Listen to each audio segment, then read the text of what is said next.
explico los derechos humanos como aquellas condiciones a las que los humanos y las humanas tendríamos acceso hace miles de años. Es decir, al nacer un ser humano tenía derecho al agua porque el río estaba ahí muy cerca, no dudaban de que tendría derecho a tener una casa y que cuando creciera podría construir en un terreno muy cercano un lugar en donde vivir, tenía derecho a la educación, puesto que tenía muy cercanos a sus padres y de ellos y a la comunidad entera aprendía lo necesario para poder producir, para vivir, para convivir.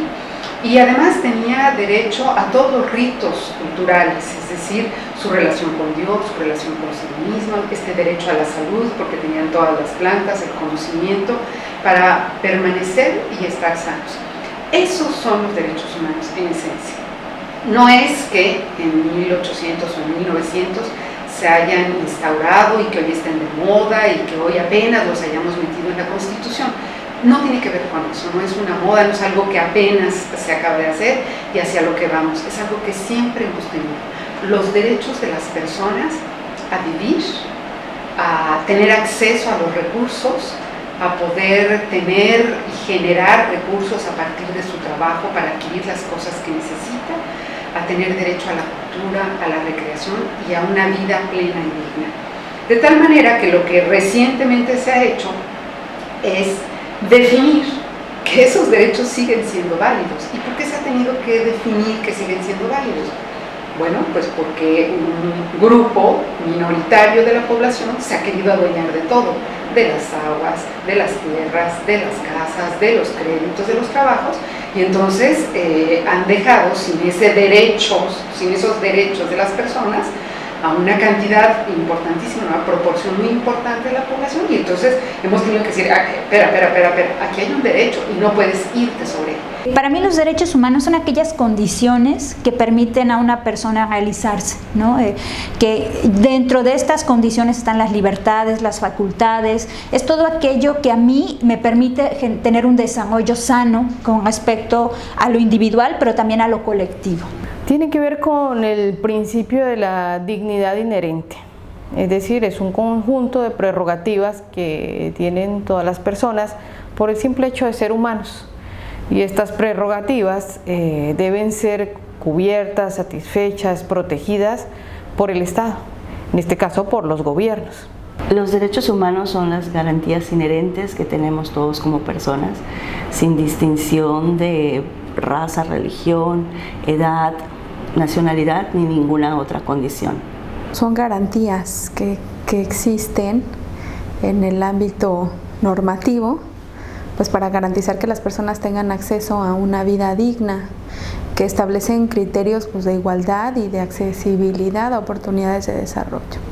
Yo siento que en las políticas públicas se utilizan muchas veces a nivel discursivo porque es políticamente correcto, porque los mandatos y la normativa internacional han ido orillando a los países a retomar el enfoque de derechos humanos, tan es así que México lo incluye en la Constitución desde el año 2011. Pero bueno, digo, tratando como de bajar lo abstracto del concepto a lo real y a lo concreto, lo importante, lo fundamental, lo urgente de tener una mirada con enfoque de derechos humanos es justamente poder entender, poder mirar, poder analizar cualquier problemática social desde un enfoque de, bueno, a ver, ¿qué tendría que estar el Estado garantizando a estos individuos, a estas personas, a estas comunidades, a esta población, y no lo está haciendo o no lo está haciendo como lo debe de hacer, y en qué medida este no ejercicio de una obligación del Estado afecta a las personas? Derechos vulnerados yo lo definiría como que sucede cuando hay una transgresión o no hay el acceso o hay una violación a estas garantías de las que hablábamos. Y en el área específica donde yo trabajo, pues sí existe la transgresión al derecho de la alimentación, que es un derecho ya constitucional. Que tengas el derecho de elegir qué hacer y a dónde ir, pero cuando tienes una buena remuneración, una buena remuneración, existe ese derecho a poder escoger qué haces. Cuando la remuneración no es adecuada, entonces se pierde el derecho, porque aunque sea la playa, sea, por ejemplo, que la playa sea pública, cuando no hay la accesibilidad a ese lugar, porque no tienes los recursos, porque implica pagar, una familia tiene que pagar desde las regiones, tiene que pagar para ir a la playa y tiene que pagar el transporte de papá, mamá, los hijitos, la comida en el día. Y entonces eso, de alguna manera, aunque vivan en la playa, ya no tienen acceso, ya no se les facilita ese acceso. Yo puedo tener acceso a una escuela, pero la siguiente pregunta sería, ¿a la escuela a la cual estoy accediendo es de la calidad educativa de la cual yo como ser humano tengo derecho? Y la otra es, las personas que están a mi alrededor, ¿de qué manera participan para permitirme desarrollar mejor ese derecho que yo tengo, ¿no? Eso para mí sería, y lo mismo pasamos al tema de la salud y a otros temas, ¿no? Temas económicos, ¿no? Los derechos económicos. Creo que al final no solo es el acceso, sino es la calidad y la manera en la cual las otras personas contribuyen a que ese derecho se lleve de manera plena, ¿no? Bueno, ¿cuándo un derecho es vulnerado o cuándo hablamos de una población o de un grupo poblacional a quienes se les está vulnerando el derecho? Justamente es cuando el Estado, que debe asumir, y que lo dice la Constitución, que asume la garantía de los derechos humanos de todas las personas, no está justamente cumpliendo su obligación de ser el garante de los derechos humanos, porque no está brindando las condiciones adecuadas para que las personas tengan todo lo que necesitamos tener para crecer. Son este conjunto de situaciones que viven las personas en el municipio y que no les son satisfechas, que viven en una continua condición de vulnerabilidad porque no tienen vivienda o porque las condiciones de vivienda son precarias, porque no tienen trabajo o porque las condiciones laborales son precarias. No es simplemente que no tenga un derecho, puede ser que lo tenga, pero puede ser que este derecho no se satisface de la manera correcta o la calidad con que se brinda este derecho no es la suficiente para que esta persona pueda satisfacer sus necesidades. Lamentablemente en Cancún pues, tenemos este problema de vulneración de muchísimos derechos, pero sobre todo de incapacidad de los ciudadanos de reconocer que son sujetos de derechos y que pueden conquistar estos derechos y que tienen el derecho de acceder. Entonces, este derecho al agua potable no es ya un derecho, es algo que tenemos que pagar. Pero además no es agua potable, no la podemos tomar. Si queremos agua tan buena y tan fresca y tan sabrosa como la de un río, la tenemos que pagar casi a 15 pesos el litro. Entonces, ahí está un ejemplo claro en Cancún de un derecho vulnerado, ¿sí? Algo a lo que tendríamos posibilidad de acceder para administrar, para usar bien, como el agua, pero que ha tomado un sesgo mercantilista total. Esa es la relación, es uno de los derechos vulnerados. ¿Qué otro podríamos decir? A ver, derecho a una casa, por ejemplo, si no es mediante un crédito bancario, a 15, 20 años con un salario muy bajo, tienes en este momento derecho a comprar una casa de 40 metros cuadrados, es decir, un lugar en donde prácticamente no se puede vivir dignamente, donde no viviría una familia. Ese es otro derecho vulnerado, ¿no? El lugar donde puedas vivir, donde puedas relacionarte armónicamente con tu familia. El derecho a la seguridad podría ser, ¿no? En una entidad como esta o prácticamente como todo el país. El derecho de tránsito. Muchas de las mujeres, sobre todo las mujeres jóvenes, no tienen derecho de tránsito. Vas caminando por la calle y te tienes que enfrentar a 1, 2 o a 10 personas que te dicen comentarios soeces, insultantes. Entonces, tu derecho de libre tránsito que establece la Constitución es nada más no que no haya barreras, o también es que puedas transitar libremente sin que seas insultada como si estuvieras en otra cultura. Los derechos humanos, desde mi punto de vista, la mayoría son pues letra muerta, porque en realidad un gran porcentaje de la población no tiene acceso al goce de los mismos. Y creo que en Cancún, particularmente en la población infantil, eso es algo más que común, una realidad. Según los datos que tenemos del INEGI, que son los datos oficiales con los que hemos estado trabajando, en números cerrados, para cerrar cifras, en Benito Juárez sabemos 600,000 personas, son los datos del INEGI. De estas 600,000 personas, 200,000 están en situación de pobreza y alrededor de 22,000 están en situación de pobreza extrema. Para un pueblo turístico como es Cancún, estamos hablando del 30% de los habitantes y esa es una cifra muy alta. En un lugar como Cancún, la desigualdad se está desplazando de tal manera, los que tienen mucho tienen verdaderamente mucho y los que tienen poco cada vez ven más menguado su pequeño salario o su contribución económica. Y estos procesos de desigualdad son realmente los más peligrosos para una sociedad. Es una bomba interna en la sociedad. También puedo decir que probablemente las personas de las poblaciones donde vienen muchos de los migrantes de Campeche, de Chiapas, de Tabasco, a lo mejor en una población muy empobrecida no había esas grandes diferencias económicas. Pero aquí pareciera que hay mucho más dinero, pero las diferencias son muy grandes. Y entonces las aspiraciones podrían no cumplirse con estas grandes, con esta segregación, es un proceso de segregación social, pero también lo vemos en la ciudad. O sea, la zona hotelera es una zona segregada de la propia ciudad, ¿sí? Cuando miras con lupa el municipio, encuentras que la marginación es terriblemente grave en algunas zonas o en algunas colonias del municipio. Lamentablemente ocurre que como hay colonias que tienen mínimos índices de marginación, y estas son muchas, y también tenemos colonias o zonas que ni siquiera están registradas como colonias en el municipio que tienen altos niveles de marginación, cuando haces el promedio estadístico apareciera que el municipio tiene muy poca marginación y muy poco rezago social. Lo importante y a lo que me dedico es tratar de buscar estas zonas donde efectivamente los niveles de marginación, de rezago social y otras condiciones de vulnerabilidad persisten y que marcan una terrible diferencia con otras zonas. De esta manera, quitar esta visión engañosa de que el municipio tiene un nivel de marginación un nivel de marginación muy bajo y poco rezago social.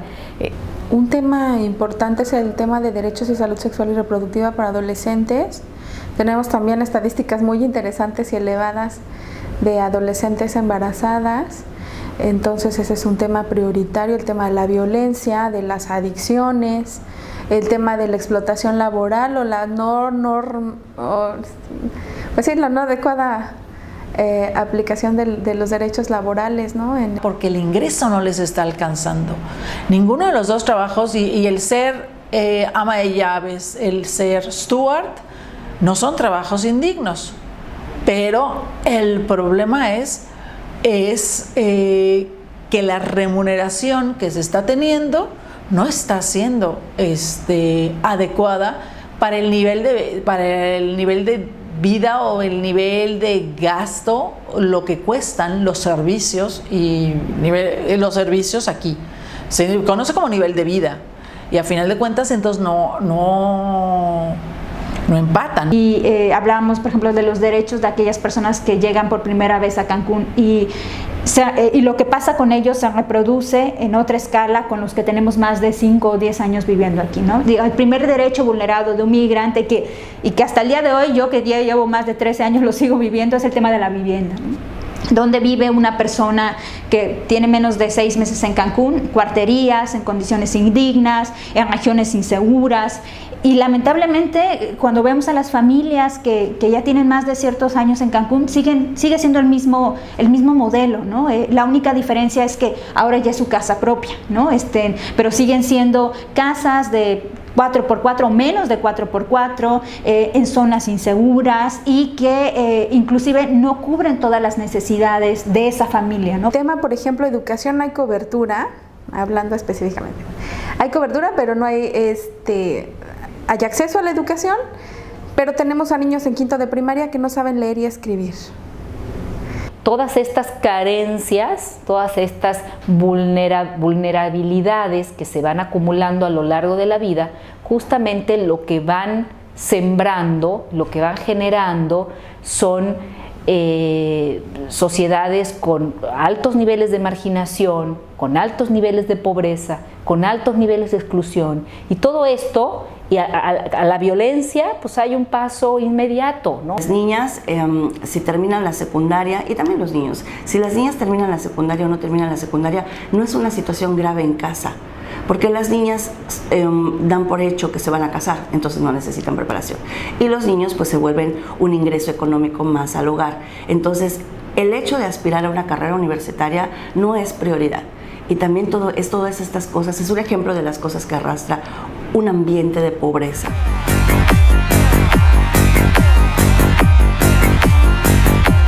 La desigualdad se alimenta a sí misma. Entre más desigualdad hay, más se abre la brecha. Si no se hace una acción para cerrarla, esta brecha se abre cada vez más. Entonces, lo que hay que hacer es una política muy específica, de largo aliento, de enorme inversión para ir disminuyendo la desigualdad. Y el único mecanismo conocido y válido es la educación. Turismo masivo, que consideramos que necesitamos muchos turistas que lleguen, entonces por ende necesitamos seguir construyendo. Creo que sí se debería dejar de construir, y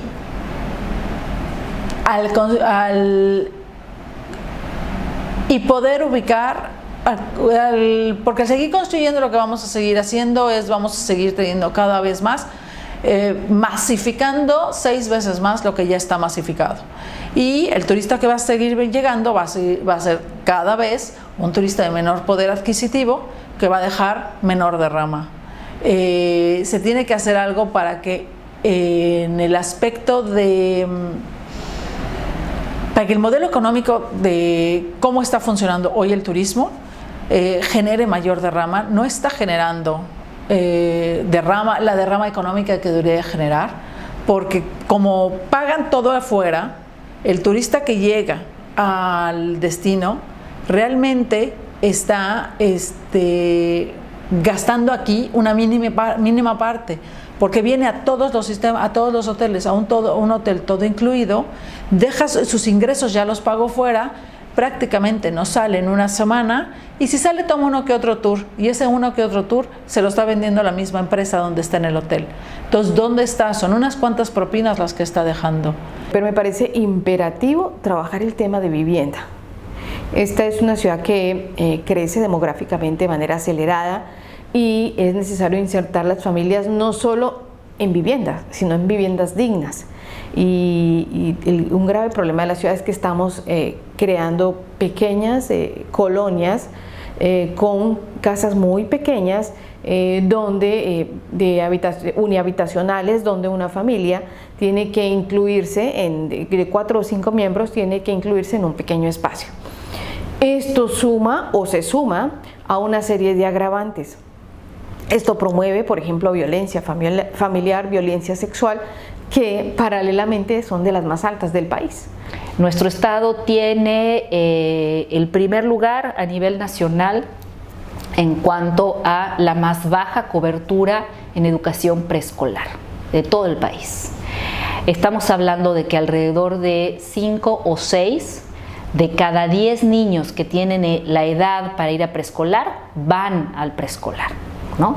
Cuando a nivel pedagógico en México y en el mundo está probadísimo que la educación preescolar es fundamental, como en la etapa educativa que se sientan las bases para todo el desarrollo de los procesos cognitivos, emocionales, sociales, que los niños y las niñas necesitan para después poder desarrollar todos los siguientes niveles educativos, ¿no?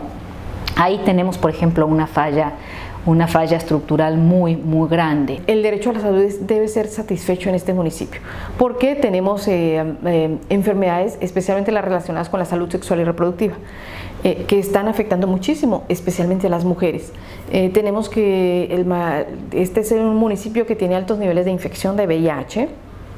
La atención, el diagnóstico y el tratamiento del VIH son costosos, por eso no se trata simplemente de que accedan o que tengan una tarjeta que les pueda permitir, un carnet que les permita acceder a la salud, sino que esa salud sea de calidad. Entonces es imperativo que en el municipio y en el estado se atienda la problemática de la salud. Igual del embarazo, de la mortalidad y del embarazo adolescente, que también tiene que ver con toda una cultura de la salud sexual y reproductiva. Ahora los programas municipales están en aperturar canchas de fútbol, de pasto sintético, pero no todos reflejan la demanda de la ciudadanía, ¿no? Espacios culturales no existen, inclusive ya han causado conflictos con la misma ciudadanía, ¿no? Cuando ponen una cancha de fútbol o una cancha de básquetbol y las vecinas organizan alguna actividad cultural y coinciden con horarios de partidos, eso ya es un conflicto, ¿no? Creo que sí hay oferta, pero va dirigida más hacia un tipo de demanda, que es la deportiva, pero los espacios culturales o inclusive los espacios de convivencia, ¿no? Los espacios, los lugares para sentarse, para platicar, para charlar, inclusive formativos, ¿no? Palapas donde se puede enseñar alguna actividad, no han sido respetados, ¿no? Tenemos una gran proporción de la población infantil, especialmente los que están entre los 3 y los 5 años, que no tienen acceso a la educación preescolar. Y si no entras a preescolar, pues por supuesto que no puedes continuar con tu ciclo educativo, tu ciclo escolar, porque no tenemos la suficiente cobertura, los espacios suficientes para albergar y para dar este tipo de educación. Y por el otro lado, al final del ciclo escolar tenemos la preparatoria, el nivel medio superior, que igual tenemos muchísima deserción e inasistencia escolar en este grupo poblacional. Entonces tenemos dos grupos humanos de niñez, de infancia y de adolescencia que no están accediendo a este derecho. Un tema importante es el tema de derechos y salud sexual y reproductiva para adolescentes. Tenemos también estadísticas muy interesantes y elevadas de adolescentes embarazadas. Entonces ese es un tema prioritario, el tema de la violencia, de las adicciones, el tema de la explotación laboral, el tema de iluminación, de limpieza de las calles.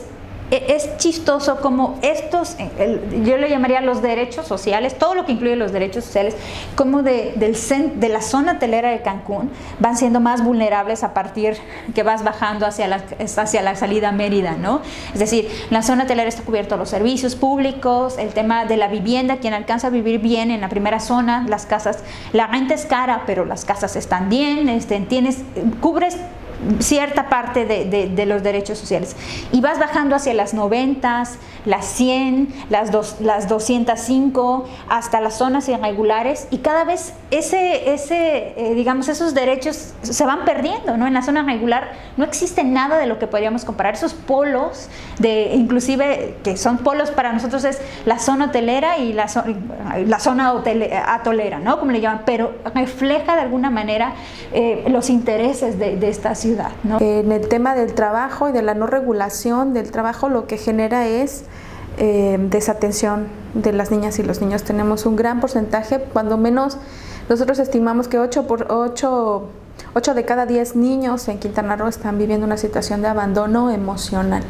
Eso implica que, por supuesto, viven en su casa, viven con sus papás y sus necesidades básicas están cubiertas, pero no hay una atención adecuada, hay un desinterés por las cosas que les sucedan, un desinterés no solo en el seguimiento a lo académico, sino a lo emocional, a la atención, a la recreación. Son niños que están creciendo solos, que el domingo, que es el día que todos están en la casa, a lo mejor descansando, no hay convivencia, cada quien está con su aparato electrónico de preferencia y no hay esa integración, y entonces pues obviamente eso genera niños que crecen con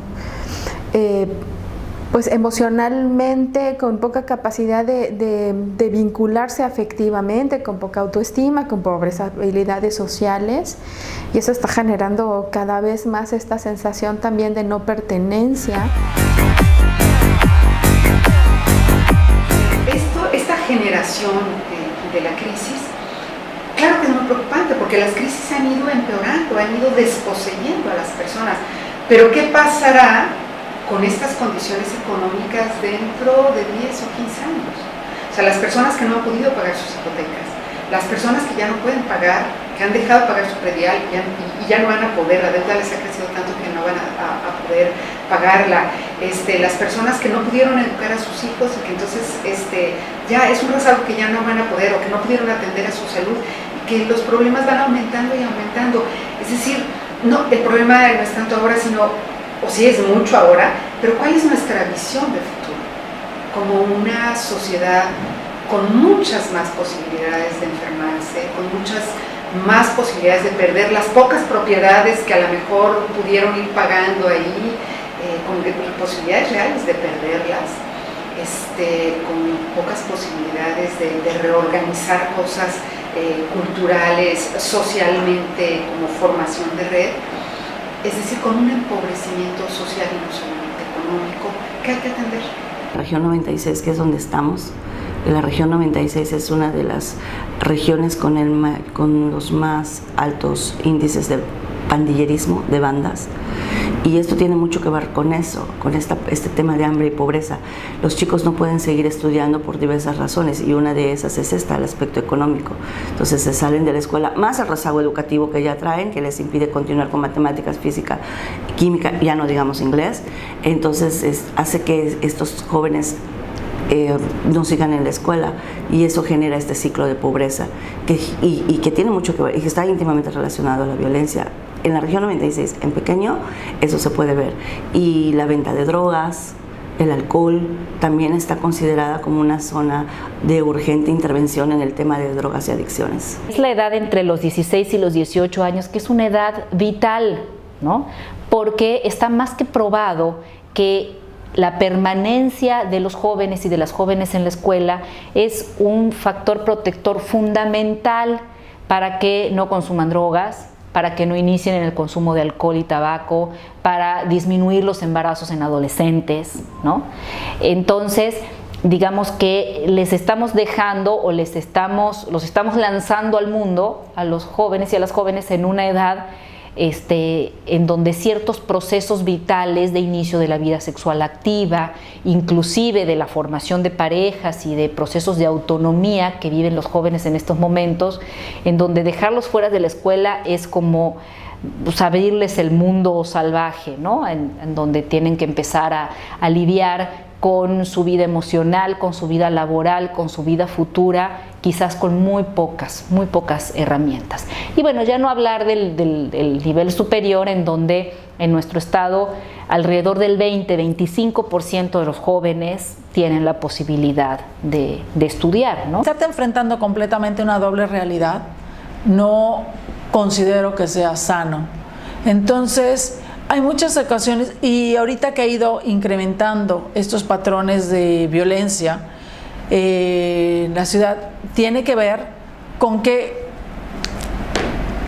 tú empiezas a ver que no vas a pasar de un cierto nivel, que es muy difícil que crezcas y que vayas creciendo en esa empresa, porque tú mismo no tienes los trabajos, la capacitación. Entonces, puede ser que afuera encuentres otras oportunidades y no precisamente son oportunidades dentro del ámbito legal. Dentro de los grupos vulnerables, los niños y los abuelitos, creo que son los que merecen mayor atención. Pero el hambre y la pobreza, quienes más lo sufren son ellos. En el caso de las mujeres, contribuye para que continúen en este ciclo también de violencia, porque de las experiencias que hemos tenido en el comedor, una mamá, si bien sí es cierto que quiere tomar la decisión de dejar esta situación de violencia, de ya no vivir con su pareja que es violento, pues no puede, porque estamos hablando de una mujer que dejó de trabajar, o la niña de la que hablábamos hace un momento, que no terminó la secundaria, que ya tiene 2 o 3 niños, que si alguna vez alcanzó una preparación académica media, pues está rezagada. El modelo económico que tenemos, que papá y mamá tienen que irse a trabajar y a cubrir ciertos horarios, entonces los niños permanecen en cierta condición de abandono. Esto produce entonces abandono emocional, abandono en atención, y estos niños pues así crecen en nuestro municipio, y estas son las futuras generaciones.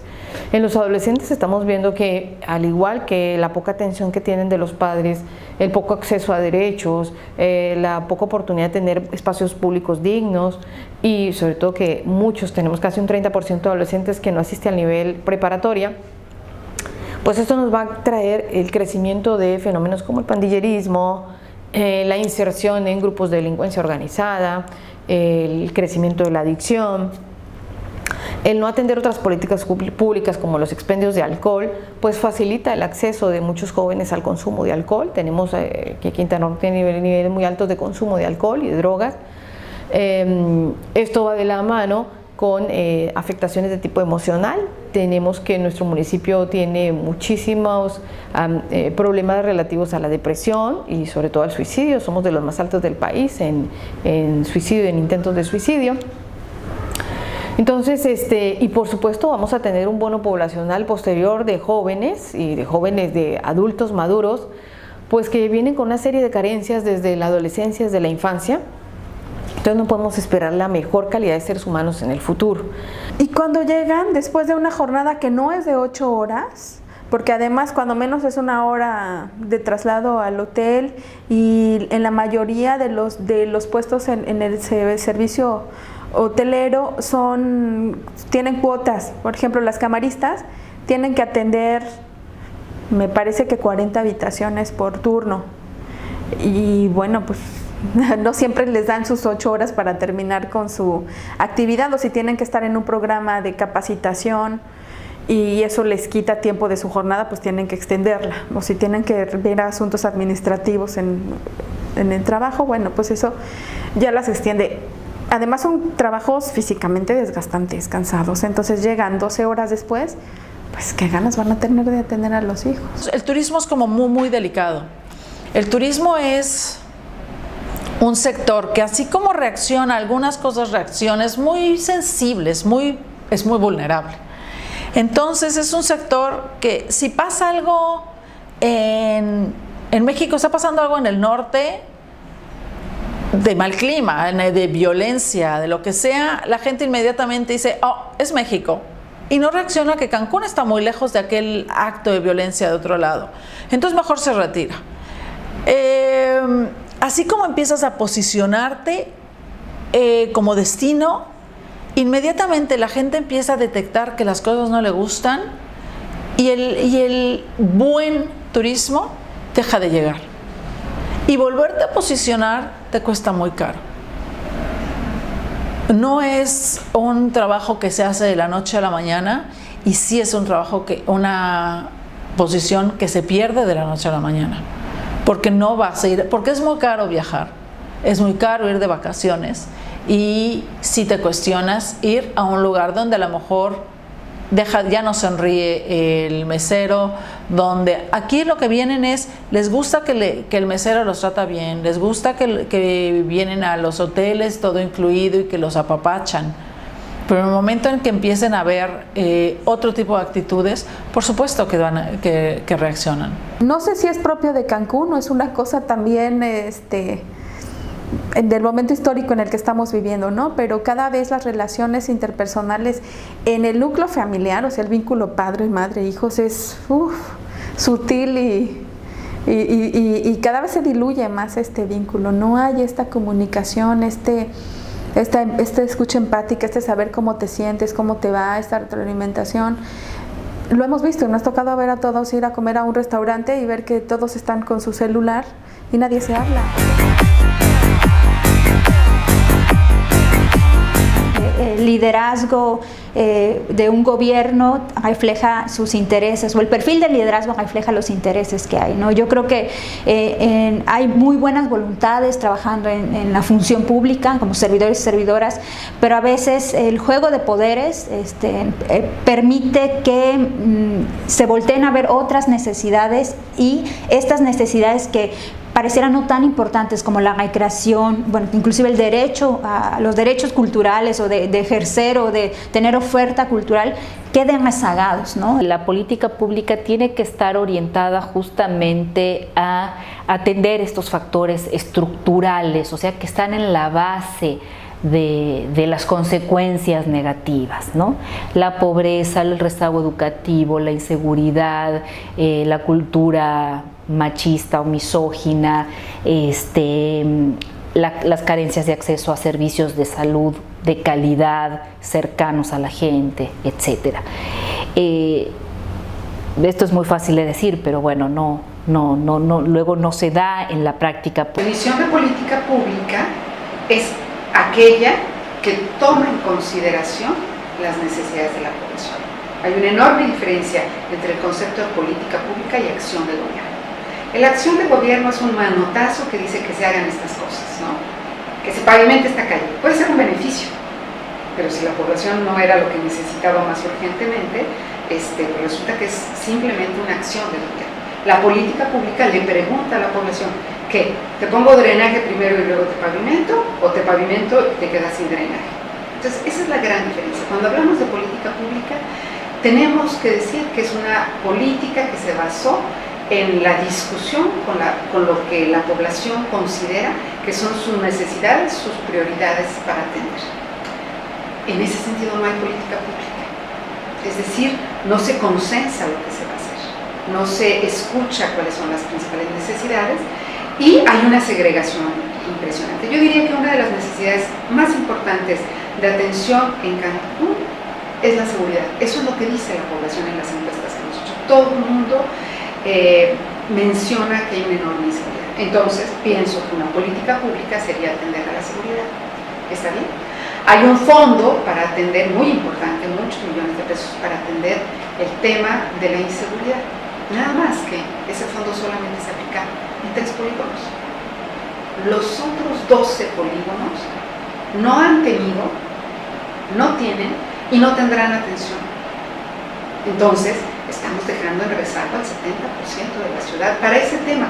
Y ahora no estoy tan segura que esa política de seguridad en esos polígonos muy específicos sea lo que la población quiere. Estoy buscando algo exitoso, pero no encuentro ningún exitoso. Porque mientras insistan en repetir programas asistenciales, no vamos a acabar nunca con esto. Son paliativos nada más. Es regresar al estirar la mano, al repartir despensas, al programa basura por alimentos, que no tiene ningún provecho. Ninguna familia puede mejorar su condición nutricional con una despensa cada 2 meses. Yo creo que existen muchos programas para atender muchas de las problemáticas que hemos hablado, ¿no? Ahorita hay una tendencia muy grande, bueno, desde el 2000, si no me equivoco, 2009-10, que se creó el Coneval, el tema de la evaluación de las políticas públicas, ¿no? Es decir, qué de lo que se está haciendo está funcionando y qué no. Lo primero sería evaluar los programas que funcionan, los programas que son simulación, ese es un hecho. Es decir, que estoy hablando de qué podría hacer la autoridad dentro de su misma organización, ¿no? El tema de la evaluación de las políticas públicas, el tema de la simulación, inclusive el tema de la aceptación del problema, empezando por ahí, ¿no? Hay muchas personas que, por ser destino turístico, no personas, funcionarios y funcionarias, que no asumen o no quieren aceptar la realidad porque va a tener una afectación al polo turístico, ¿no? Los gobiernos no deben alejar a la ciudadanía de los procesos de toma de decisiones, los deben insertar. Hay muchos mecanismos que lamentablemente no contemplan nuestra legislación, pero que sí lo tienen en otros estados o en otros países, desde las asambleas populares, las contralorías. Entonces, cuando la gente se empodera de la toma de decisiones, también se hace consciente que es parte de la comunidad y que es parte de la ciudad. Ahora la gente se siente excluida o percibe que es el gobierno quien tiene que satisfacerme y yo no tengo que hacer nada, yo tengo que ser testigo mudo de lo que le toque hacer al Estado. Y no esta corresponsabilidad, esta obligatoriedad de participar, porque también es un derecho, la participación es un derecho colectivo y un derecho solidario, que tenga que participar en mis procesos sociales y comunitarios, y que a lo mejor algunos dirigentes consideren que la participación es solamente yo obtener el aval de la comunidad, decir voy a hacer esto, ¿les parece? Sí, ¿no? y no es que yo acepte las iniciativas de la comunidad para que se haga lo que la comunidad considere, porque sabe que está en beneficio de su comunidad. El gobierno, no asumamos una falta de voluntad, yo creo que sí hay una falta de capacidad. En el caso, por ejemplo, de nuestro tema, que es niñas y niñas, ¿no?, en situación de riesgo, cuando identificamos casos que requieren como un seguimiento más especial, bueno, pues acudimos al DIF para que ellos sean quienes hagan este seguimiento, pero no tienen la capacidad, me refiero a la cantidad de personal suficiente para dar el seguimiento puntual. Y bueno, claro, habrá los casos en que también este personal no tenga la expertise o la capacitación para dar el adecuado seguimiento a los casos. Está la ley de niñas y niños que recientemente, el año pasado, entró en vigor aquí en el estado de Quintana Roo, y existe el comité, se instauró un comité, digamos, para implementar, y no ha avanzado mucho, o sea, las cosas avanzan lento. Yo no quisiera pensar, nuestra postura no es la de que no se hacen las cosas, pero creo que a nivel gobierno se hacen, fluyen muy lentamente. Todo lo que miden es el PIB, el Producto Interno Bruto, y cuánto está el crecimiento de este PIB. Ok, esa es productividad, pero luego resulta que las ciudades más productivas son las ciudades más infelices. Curiosamente, Cancún tiene eso. Cancún, somos de las ciudades más, en México somos de las mejores ciudades, dirían, y somos el 10º lugar en infelicidad. Somos de las ciudades altamente infelices y somos una ciudad que tiene un índice alto de suicidios. Es que de hacer más leyes, más todo, lo que necesitamos es que lo que existe se aplique, porque si no, no sirve de más. Y en cuanto a políticas públicas o a visiones públicas, también creo que lo que tenemos que tener es una visión de hacia dónde queremos estar, hacia dónde queremos ir, y a veces no hay visiones. Hay objetivos a corto plazo que quizás se tienen que cumplir, pero no hay una visión a largo plazo de dónde quieres estar. Estamos en una fábrica de generación de delincuencia, de violencia, de entornos sociales pobres, ¿no? En donde pues mamás y papás estamos en la locura de trabajar y de llevar el sustento, niños y niñas pues creciendo como pueden, con lo que pueden, jóvenes de 16, 17 años excluidos de un sistema educativo que pues ahora sí a ver para dónde jalan. Entonces, bueno, todos los efectos justamente ante la no garantía en el acceso a los derechos, pues es tener este gran caldo de cultivo para un tejido social muy pobre,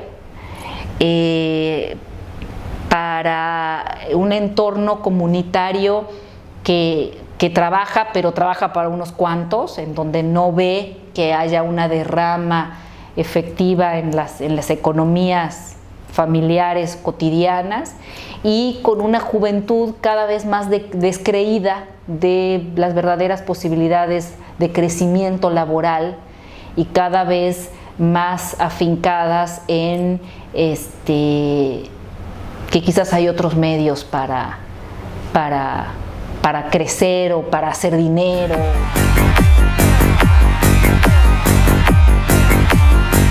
La resiliencia lamentablemente no ha venido por parte del Estado o del gobierno. La resiliencia la han hecho las y los ciudadanos de dos maneras, me parece a mí. Una, a través de organizaciones sociales. Cuando la gente migra, trata de afiliarse a organismos como la Asociación de Chiapanecos, de Oaxaqueños, y eso los lleva como en un ciclo de red de apoyo. Y entonces cuando tienes una red de apoyo empiezas a tener con quién contar, superar estos problemas. Estas son las personas que logran vivir y sobrevivir a este medio. Entonces por ahí se va haciendo resiliencia, por estas redes de apoyo, sobre todo de mis similares, ¿no? De los cuates que migran en condiciones similares o de regiones similares a las mías. Ahí se ha encontrado muchísimo apoyo. y muchísima resiliencia, porque por venir de Chiapas no necesariamente tengo que terminar delinquiendo, porque ya hubo una asociación a la que me afilié o conocí, y entonces vi que otros chiapanecos pudieron salir adelante, entonces yo lo hago. Esas son cotos de absorción interesantes que sí han modificado y han cambiado a las personas, porque también te relacionan con otras redes, y entonces tú ya haces cohesión y ya haces sentido de pertenencia, al menos a ese grupo, y eso te saca de muchísimos problemas, eso te evita muchos problemas.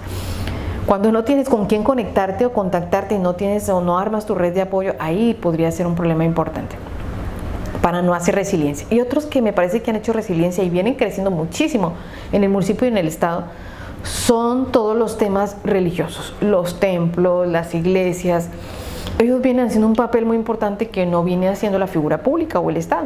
A nivel comunitario, quienes más han ejercitado esta habilidad para asociarse y salir adelante en situaciones de crisis económicas, familiares, sociales, son las mujeres, fíjate.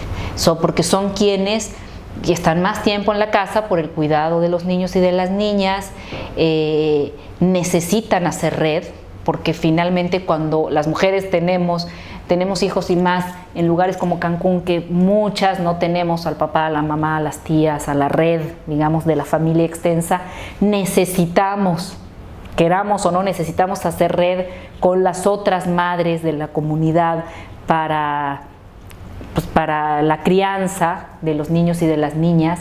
Eso por un lado, pero por otro lado, en este hacer red, porque estamos en las casas y porque sabemos de qué le duele a nuestro espacio urbano concreto, son las mujeres quienes están o las que conocen qué calle hay que pavimentar, qué foco se quemó, si el señor de la tiendita deja a los jovencitos menores de edad tomar cerveza. O sea, son las mujeres quienes están atentas, ¿no?, a estos focos rojos que pueden ocurrir en estos entornos más cercanos y tienden a hacer red. Por eso digo, creo que son quienes más han ejercitado esta habilidad para elevar la carta al municipio, para quejarse, para ir a hablar con el vecino porque está ocurriendo tal otra cosa. Y esto los partidos políticos lo saben muy bien. Entonces los partidos políticos, justamente cuando hacen trabajo de base para la clientela electoral, a quienes buscan y quienes son las mejores aliadas son las mujeres. Bueno, ahí tendría que recurrir a ejemplos muy específicos, ¿no? Trabajo con grupos de niños en situación jurídica de vulnerabilidad, de alta vulnerabilidad, y nunca deja de sorprenderme la alegría, la destreza, las habilidades con el que enfrentan, no solamente el día de hoy, sino con la que enfrentan su pasado y con la que son capaces de enfrentar lo que les viene. Es decir, ahí es cuando observo al ser humano en todas sus potencialidades, ¿no? Entonces, la buena noticia es que también aún dentro de esta pobreza aún existen familias que sí tienen claro el deseo de que sus hijos se superen, que tengan una mejor calidad de vida. Y lo vemos en la asociación. En la asociación trabajamos con 60 niños que beneficiamos a través del servicio de comedor. Pero dentro de estos 60 niños hay ciertas familias con las que no se puede trabajar porque simplemente no hay el interés. Pero existen otras familias donde agradecen la oportunidad que el comedor les da porque está implícito la seguridad de que podrán llegar a la universidad porque los vamos a apoyar también. Entonces las mamás y los papás sí apoyan y sí impulsan esta iniciativa. Lo primero es enseñarle a un niño que tiene derechos y que aprenda como a reconocerse como sujeto de derechos. Porque si bien es cierto que ahora hasta es un contenido en las escuelas y es como muy popular la publicidad al respecto, los niños los conocen y te los recitan. Pero es así como un contenido temático, realmente no hay una apropiación. Nosotros tenemos un modelo, el modelo se llama ludotecas, que son espacios amigables para la protección de la niñez. Y en estos espacios los niños están por periodos de 4 horas, es como saliendo de la escuela para que no estén solos, pues están estos espacios, o antes para los que van en la tarde a la escuela. Y en estos espacios lo que tenemos es que el modelo está diseñado para que ellos participen, ellos construyan, tomen decisiones dentro del espacio. Hay asambleas infantiles, hay espacios donde ellos son los que proponen temas y desarrollan temas. Y vamos construyendo también con los adultos que están allí, que son los promotores de Save the Children, pero también voluntarios. Nos interesa mucho siempre involucrar a más adultos que aprendan a convivir con los niños en una situación de igualdad, de respeto, de inclusión, en donde incluso los niños a veces nos enseñan, muchas veces ellos promueven temas. Y bueno, de esa manera el niño se va empoderando, se va asumiendo como un sujeto de derechos, y lo que buscamos es que este niño sea agente de cambio en su casa. Un hallazgo para mí muy importante es que en general las personas que han migrado, todos los que hemos migrado, encontramos que este lugar es mejor que lo que teníamos en muchos aspectos. Y eso es algo muy importante. Si le preguntas a alguien que viene de Chiapas si está mejor aquí que allá, es probable que te conteste que sí, que está mejor aquí. Alguien que viene de Yucatán, de Tabasco, del propio Distrito Federal del norte de la República, donde hay tanta inseguridad, te van a responder que sí. Y eso es un muy hermoso hallazgo. Cancún es un lugar de esperanza, donde esperamos encontrar y donde estamos dispuestos a construir una ciudad totalmente diferente a lo que dejamos. Pero está en formación. Y el que esté en formación no quiere decir que se vaya a lograr, que se vaya a hacer y que va a resultar mucho mejor. Eso depende del esfuerzo que hagamos y hacia dónde dirijamos este esfuerzo. Generar un impacto, un retorno de inversión social y sobre todo esto, ¿no? El involucrar a la gente para que no sigan levantando su mano y diciendo me das porque soy pobre. Nos ha pasado en el comedor, hay gente que va y gente adulta va y nos dice, pero ¿por qué no me das una despensa? ¿Pero por qué no me das esto? Porque a ti te lo dan para que nos lo des a nosotros porque somos pobres. Entonces esta mentalidad es grave, muy grave. Entonces las asociaciones civiles sí tenemos esta responsabilidad de saber cuáles son nuestras funciones, que son diseñar y ejecutar programas con enfoque de desarrollo social y prepararnos para incidir en políticas públicas, sobre todo en el problema que estamos atacando, para que la solución sea desde la raíz, ¿no? Pero sí necesitamos esta apertura política por parte de nuestras instituciones de gobierno y por parte de nosotros estar preparados para saber qué voy a proponer, cómo lo voy a proponer, conocer mi problema social, conocer cómo es mi comunidad para que mis propuestas sean valiosas y sobre todo demostrar que el modelo de atención que nosotros estamos impartiendo da resultados. El día que aceptemos que la migración no es un problema, sino es una característica de esta ciudad, creo que saltaremos de lo individual a lo colectivo, ¿no? Las y los ciudadanos no saben que tienen el derecho a participar en las distintas decisiones. Lamentablemente tenemos una ley de participación ciudadana que solamente se limita a la participación política, en la participación partidista. Y no hay un gobierno que fomente de manera efectiva la participación comunitaria. Entonces sí es importante que si la persona que es analfabeta, con nivel primaria, etcétera, no sabe que tiene que participar, es responsabilidad de los estados y de los gobiernos hacer que las personas se incorporen en la toma de decisiones, porque esto va a obligar a crear una cultura de legalidad y de transparencia en la que se acostumbran los estados a que les tienen que rendir cuentas y que los ciudadanos exigen cuentas a los estados y a los municipios y a sus gobiernos. Estas redes que forman sobre todo mujeres, ¿no? En el caso de protección de los hijos y de las hijas, es decir, amas de una manzana donde hay 10 mujeres y 7 de ellas trabajan. Me tocó que 3 de las otras que no trabajaban se dedicaban a cuidar a todos los niños de esas mujeres que trabajaban, ¿no? Esa conformación de red de apoyo creo que es una de las cosas que marcan la diferencia, al menos en la vida de un niño o de una niña, ¿no? Involucrar a la población en la construcción de las soluciones a sus problemáticas.